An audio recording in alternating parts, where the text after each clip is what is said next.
Everyone, good afternoon. आज का हमारा स्टडी टॉपिक होगा विलियम शेक्सपियर द्वारा लिखा गया द टेम्पेस्ट। ये एक ट्रेजिक कॉमेडी है, ट्रेजेडी एंड कॉमेडी मिक्स है, तो बनता है ट्रेजिक कॉमेडी। ये विलियम शेक्सपियर द्वारा लिखी गई है और टेम्पेस्ट इसका टाइटल जो है, इसका मीनिंग होता है आंधी, तूफान और बवंडर, ऐसा। तो ये मतलब एक की लाइफ में भी टेम्पेस्ट आता है और इसका एंड लेकिन अच्छा होता है, इसलिए ये ट्रेजिक कॉमेडी है, अदरवाइज ये ट्रेजेडी होती। तो इसका मैं स्टार्ट करती हूँ। The Tempest is a play by English playwright by William Shakespeare, probably written in 1610 to 1611 and thought to be one of the last plays that Shakespeare wrote alone. Originally published 1st November 1611. इसका genre है Shakespearean comedy, tragic comedy, दोनों mix. मैंने जो पहले बताया ना कि ये कॉमेडी और ट्रेजेडी दोनों है, क्योंकि इसमें ट्रेजेडी होती है लेकिन एंड इसका अच्छा होता है, इसलिए tragic comedy. What is the main message of the Tempest? Main message क्या है इसका? वो ये है, one of the main message of the Tempest is the importance of mercy. Even though Prospero's enemies showed him no mercy, he is magnanimous enough to spare them his wrath. He also shows mercy by making good on his promise to release Arise. Again, this is something that Prospero did not have to do. Prospero इस play का protagonist है। इसमें ये बताया गया कि इसके जो दुश्मन होते हैं वो तो इसके ऊपर कोई मर्सी नहीं दिखाते हैं, कोई दया नहीं दिखाते, कोई रहम नहीं दिखाते, लेकिन ये रहम दिखाता है अपने एनिमीज पे भी। और ये एक वो एरियल नाम की स्पिरिट रहती है, आत्मा रहती है, उसको अपना गुलाम बना के रखता है, उस पे भी वो मर्सी दिखाता है और लास्ट में उसको फ्री कर देता है। इसलिए इसका मेन मैसेज यही है। Is the Tempest A comedy और ए ट्रेजेडी? ये क्वेश्चन सेकंड क्वेश्चन है कि ये कॉमेडी है या ट्रेजेडी है। तो ये कॉमेडी, ट्रेजिक कॉमेडी क्यों है? इसका आंसर ये है, the Tempest is A tragic comedy because although the story starts out in a serious tone and difficult situations and fears around, there is no death and destruction. There are funny moments throughout the play as the characters on the island have funny experience. मतलब इसमें कोई death वगैरह तो होती नहीं है। हाँ, हो सकता है या होता है कि ये जो स्टोरी है ये स्टार्ट होती है तो ये एक सीरियस टोन में स्टार्ट होती है, डिफिकल्ट सिचुएशन में स्टार्ट होती है, लेकिन इसमें ना कोई डेथ होती है ना कोई डिस्ट्रक्शन होता है, मतलब गलत कुछ भी नहीं होता, इसलिए ये एक ट्रेजिक कॉमेडी है। ये मैंने स्टार्ट में ही आपको पहले बता दिया था। The tempest that begins the play and which puts all of Prospero's enemies and at his disposal symbolizes the suffering Prospero endured and which he wants to inflict on others. मतलब इसमें बताया कि जो प्रोस्पेरो है वो protagonist क्यों है, उसमें स्पेशली क्या है, तो और ये प्ले है ये कहाँ से स्टार्ट होता है इसके बारे में बताया गया है। तो ये तो मैं कहानी के थ्रू आपको समझा दूंगी। हाँ, Prospero is the central character.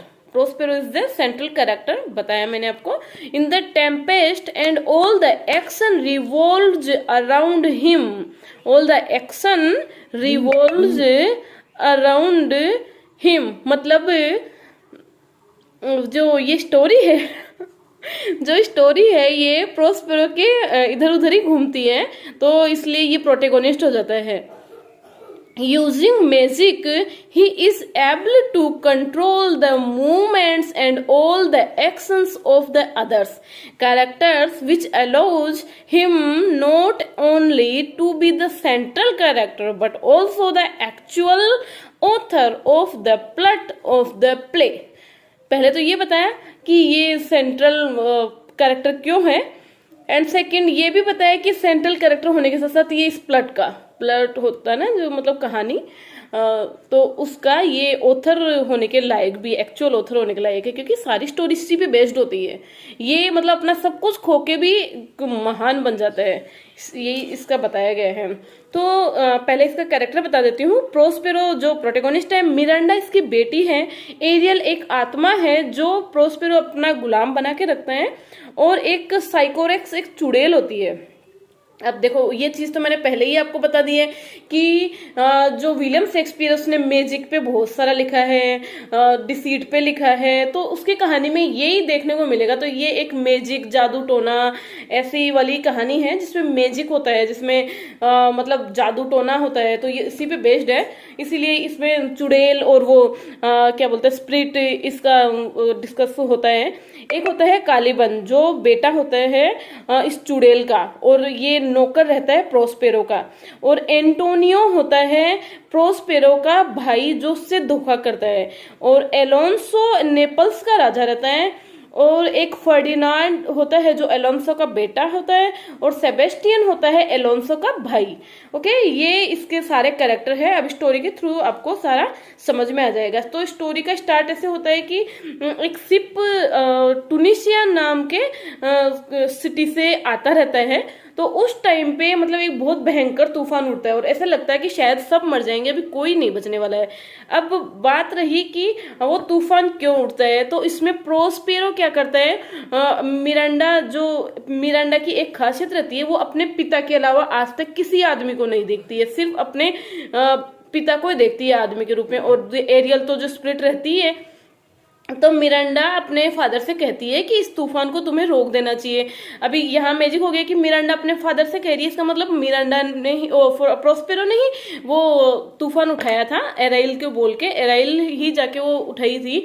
अब उसका कारण क्या था वो अपनी बेटी को बताता है कि एंटोनियो जो मेरा भाई था वो मिलान का राजा हुआ करता था, मेरा शासन छीन लेता है, मेरी राजगद्दी, मेरा जमीन जायदाद सब कुछ छीन लेता है, इसलिए मैं इससे बदला लेना चाहता हूँ।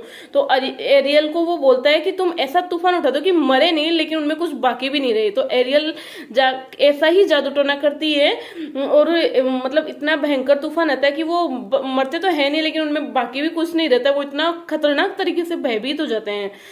और एरियल उसकी गुलाम इसलिए रहती है क्योंकि प्रोस्पेरो को जादू टोना जो आता है ना, उस जादू से वो इसको साइकोरेक्स चुड़ैल नाम से फ्री करता है। तो एरियल उसकी हर बात मानती है। फिर होता है कि एलोन्सो नेपल्स का जो राजा रहता है वो भी इस प्रोस्पेरो का दुश्मन ही रहता है, क्योंकि राजा राजा एक दूसरे का दुश्मन होना ही है। तो एंटोनियो एलोन्सो दोनों मिलके इसको धोखा देते हैं और इसके लिए उकसाता वैसे एलोन्सो ही है, क्योंकि वो सोचता है कि मेरे शासन में शायद इसका भी आ जाएगा, तो अपना शासन बढ़ाने के लिए शायद ये दोनों भाइयों में तकरार वगैरह ऐसा करा देता है। और फिर बाद में होता है कि जो ये मिरांडा रहती है ये एलोन्सो के बेटे की तरफ, फर्डिनांड की तरफ अट्रैक्ट हो जाती है। और पहले तो प्रोस्पेरो इस चीज को पसंद नहीं करता है कि ऐसा नहीं हो सकता, मेरी बेटी किसी की तरफ अट्रैक्ट नहीं हो सकती, तो वो फर्डिनांड को वो कैप्चर कर लेता है। फिर उसके बाद में मिरांडा की शायद उससे या मर्सी के भाव से, उसमें एक अच्छा पॉइंट रहता है क्योंकि उसमें मर्सी रहती है, दया रहती है, तो वो फर्डिनांड को माफ कर देता है और अपनी बेटी और वो फर्डिनांड की दोनों की जोड़ी अच्छे से बनने देता है। उन दोनों के बीच में जो चल रहा रहता है अफेयर उसको पूरा सहयोग देता है। और सेबेस्टियन जो रहता है, जो एलोन्सो को भाई रहता है, ये दोनों एलोन्सो और सेबेस्टियन ये दोनों भी एक दूसरे के एंटी रहते हैं, भाई भाई एंटी रहते हैं। तो ये दोनों भी एक दूसरे से झगड़ा वगड़ा करके, मतलब मरते नहीं है लेकिन खूब झगड़ा करके दोनों के वो एंटी हो जाते हैं। लेकिन फिर बाद में सेबेस्टियन ऐसे बोलता है कि तो एंटोनियो और एलोन्सो को कि तुमने प्रोस्पेरो के साथ इतना बुरा किया, तुम्हें इतना बुरा नहीं करना चाहिए था, और शायद इसी कारण से तुम्हें बहुत सारे कष्ट भुगतने पड़ रहे, क्योंकि वो उसमें शिप में थे तो वो भयंकर तूफान आया था ना, तो ऐसा था कि वो जिएंगे कि मरेंगे ऐसा उनको फिक्स पता नहीं था। फिर लास्ट में क्या होते हैं कि फर्स्ट मर्सी तो वो क्या करता है कि वो फर्डिनांड और मिरांडा की जोड़ी को या शादी को परमिशन दे देता है। सेकंड मर्सी ये करता है कि एंटोनियो, एलोन्सो, सेबेस्टियन सब मिलके उसके पास जाते हैं लास्ट में प्रोस्पेरो के पास में, तो वो उनको भी माफ कर देता है। उनके लिए भी वो कोई भावना नहीं रखता है कि चलो तुम लोगों ने मेरे साथ जैसा भी किया लेकिन मैं तुम्हें माफ कर देता हूँ। और फिर वो वापस, फिर ये तीनों भी अच्छे हो जाते हैं और वापस उसको मिलाने महान का राजा बना दिया जाता है। और थर्ड ये होता है कि ये एरियल रहती है जो बहुत बार कह चुकी होती है कि मुझे तुम फ्री कर दो, मुझे बांध के रखो, मुझे भी अपनी आज़ादी चाहिए, स्पिरिट बोलती है। तो वो बोलता है कि तुम्हें याद नहीं है शायद, तुम्हें आज़ाद कराने वाला शायद मैं ही हूँ। लेकिन लास्ट में वो एरियल पे भी मर्सी करता है और ऐसे बोलता है कि ये तुम आज से फ्री हो। ऐसे करके वो 3 लोगों पे मर्सी कर देता है, जबकि शुरू में उसके एनिमीज उस पे कोई मर्सी नहीं करते हैं, कोई दया नहीं करते हैं, वो कर देता है और महान बन जाता है। इसीलिए ये प्रोटेगोनिस्ट होने के साथ साथ में एक प्लॉट का मेन कैरेक्टर होने का भी दावा करता है। यही इसकी कहानी थी। Okay, thank you.